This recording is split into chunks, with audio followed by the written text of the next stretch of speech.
algumas farinhas que são excelentes para trazer maciez, para trazer umidade, né? Porque se eu tenho um pão macio, eu preciso de umidade também para ter essa maciez.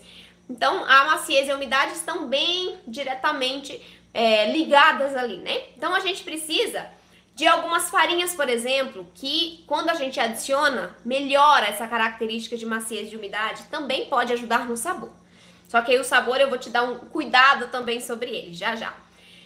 A primeira farinha que eu separei para falar para vocês é a farinha de amêndoas, tá? Eu sei que a farinha de amêndoas ela tem um valor mais alto do que as demais farinhas, só que a gente usa uma pequena quantidade na receita. Eu não tô falando para você colocar 200 gramas de farinha de amêndoas num pão, tá? Não é isso. Uma pequena quantidade, 30, 40 gramas em um pão que vai 300 gramas de mix de farinhas é o suficiente. 40 gramas de farinha de amêndoas é o suficiente para trazer umidade, para trazer maciez. Não vai trazer sabor, porque a quantidade é pequena, mas as características de maciez e umidade estarão presentes por conta da farinha de amêndoas também. E a farinha de amêndoas ela é rica em proteínas e gorduras, então por isso ela traz maciez e umidade. Só que ela mantém essas características nos pães por mais tempo.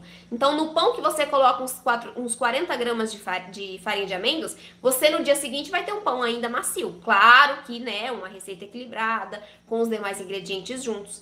Mas a farinha de amêndoas ela tem essa capacidade. E junto, né, alinhado a ela temos também a farinha de amendoim. A farinha de amendoim, quando em pequena proporção, ela não deixa sabor residual, né? Então, uns 40 gramas não vai deixar sabor residual no seu pão. A menos que você seja muito perceptiva, assim, pra sentir o sabor. Mas, em geral, não vai ficar. Ainda mais se você combinar com outras farinhas que deixam sabor, né? Então, esses 40 gramas da farinha de amendoim também vão trazer umidade, vão trazer maciez. Ele é rico em gorduras, né? O amendoim. Então, vão trazer também... Esses 40 gramas vão trazer essa maciez e essa umidade para os pães. Se você não tem a de amêndoas e quer usar uma opção mais barata, você pode substituir pela farinha de amendoim, tá bom? Então, duas farinhas ótimas para você adicionar maciez aos seus pães. Outra farinha também que eu adoro, acho que se você me segue, você já sabe que eu sou apaixonada por essa farinha, que é a farinha de trigo sarraceno. Ou farinha boa, gente. Essa farinha ela é nutritiva, rica em fibras, proteínas, vitaminas, minerais. Ela é maravilhosa. E traz muita maciez para o nosso pão, porque ela é rica em proteínas, né? Essas proteínas, quando a gente usa uma farinha rica em proteína, a gente agrega mais maciez e umidade para as nossas massas.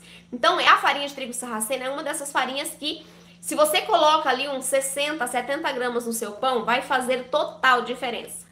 Você tem, exemplo, não é para você adicionar a mais, tá? É para substituir. Então, vamos supor que você tem um pão ali, uma receita de pão, que vão 150 gramas de farinha de arroz, tá? Exemplo.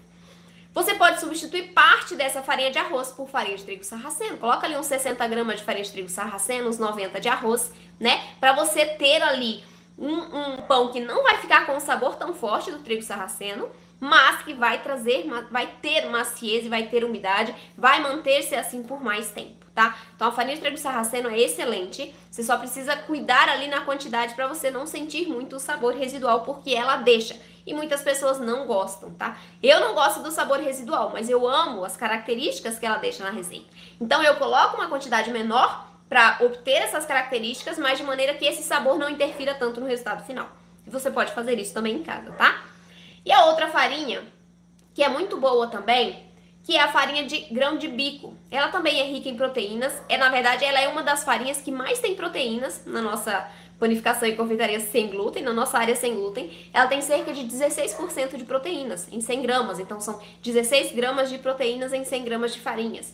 Então, é uma farinha que vai trazer muita maciez, muita umidade para as massas.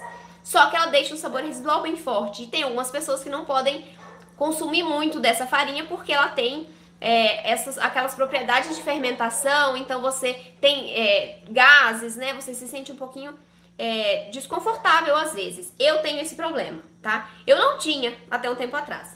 Só que eu desenvolvi a síndrome do intestino irritável também. Então eu não posso mais consumir a farinha de grão de bico, por enquanto, né? Porque é transição, assim, tem épocas que eu consigo consumir, tem épocas que não. Então nesse momento eu não consigo consumir a farinha de grão de bico, só que ela é excelente. E se você coloca uma quantidade menor, você também não sente o sabor residual dela.